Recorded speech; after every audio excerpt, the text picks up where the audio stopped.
Alhamdulillah, wassalatu wassalamu ala rasulillah, nabiyina Muhammad wa ala alihi wa ashabihi wa man tabi'ahum bi ihsanin ila yaumiddin, amma ba'd. Saudaraku, saudariku, dimanapun Anda berada, semoga Allah subhanahu wa ta'ala senantiasa merahmati kita semuanya. Allah subhanahu wa ta'ala berfirman dalam Al-Qur'annya, Ya ayyuhalladzina amanu kunu ansarallah. Wahai orang-orang yang beriman, jadilah kalian penolong-penolong Allah subhanahu wa ta'ala. Dalam ayat yang mulia ini Allah subhanahu wa ta'ala mengajak kita semuanya, menghimbau kepada kita semuanya, memanggil kita semuanya untuk menjadi penolong-penolong agama Allah subhanahu wa ta'ala, penolong-penolong syariat Allah subhanahu wa ta'ala dan sunnah Nabi Muhammad sallallahu alaihi wasallam. Saudaraku, saudariku, semoga Allah subhanahu wa ta'ala senantiasa merahmati kita semuanya. Sesungguhnya Allah subhanahu wa ta'ala dengan kebijaksanaannya telah membagi potensi dan kelebihan masing-masing kita berbeda antara satu dengan yang lain. Ada sebagian di antara kita yang diberi kelebihan oleh Allah subhanahu wa ta'ala tentang ilmu agama. Dan ada di antara kita yang diberi kelebihan oleh Allah subhanahu wa ta'ala dalam masalah harta. Dan ada di antara kita yang diberi kelebihan oleh Allah subhanahu wa ta'ala dalam skill yang lainnya. Oleh karenanya, hendaknya masing-masing kita mengoptimalkan dan menjadikan potensi yang telah Allah subhanahu wa ta'ala berikan kepada kita untuk menolong agama Allah subhanahu wa ta'ala.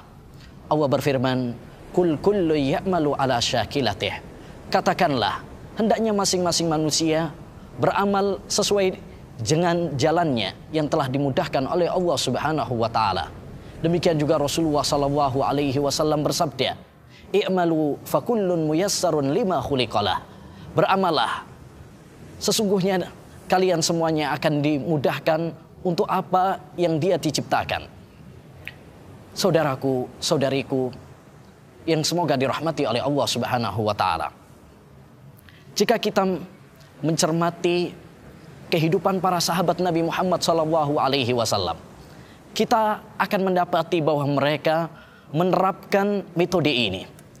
Di antara para sahabat Nabi, ada yang diberi kelebihan dan potensi oleh Allah Subhanahu wa ta'ala dalam masalah ilmu agama, sehingga dia pun menebarkan hadis-hadis Nabi Muhammad SAW.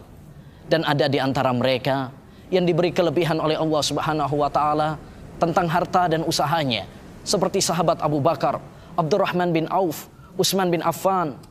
Dan di antara sahabat Nabi Muhammad SAW ada yang diberi kelebihan dalam masalah sastra, seperti Hasan ibnu Sabit. Dan ada di antara sahabat Nabi Muhammad SAW yang diberi kelebihan dalam strategi perang, seperti Khalid ibnul Walid. Dan ada di antara para sahabat Nabi yang diberi kelebihan oleh Allah dalam masalah pekerja kayu. Maka dia memohon kepada Nabi SAW untuk membuatkan mimbar bagi Nabi SAW.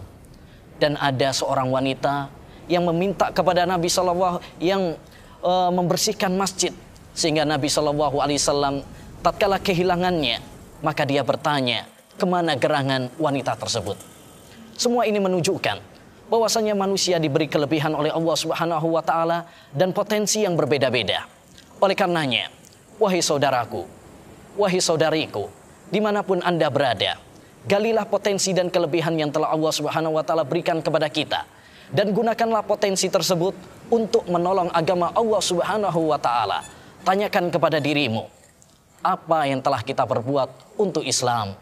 Apa yang telah kita perbuat untuk membela agama Islam dan menyebarkan dakwah Islam?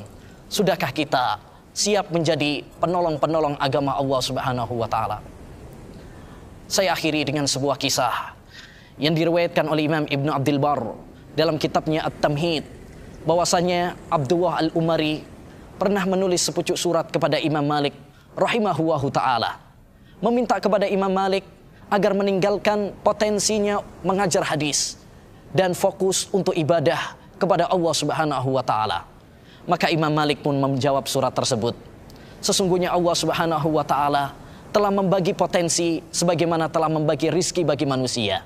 Dan Allah telah memberikan potensi kepadaku tentang ilmu hadis. Dan saya berharap kepada Allah Subhanahu wa taala agar masing-masing kita di dalam kebaikan dan ridha Allah Subhanahu wa taala. Akhirnya saya menghimbau kepada diri kami pribadi dan kepada kaum muslimin dan muslimat dimanapun berada untuk menjadikan potensi dan kelebihan yang telah Allah berikan kepada mereka untuk menolong agama Allah Subhanahu wa taala. Saudaraku, wahai para dokter, wahai para pengusaha, wahai para karyawan, wahai para arsitek, wahai orang yang diberi kelebihan dalam ilmu teknologi, gunakan potensi yang telah Allah berikan kepada kalian untuk menolong agama Allah Subhanahu wa taala dan menyebarkan dakwah Islam.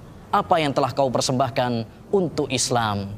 Wassallallahu wasallama ala nabiyina Muhammad wa ala alihi wa sahbihi ajmain.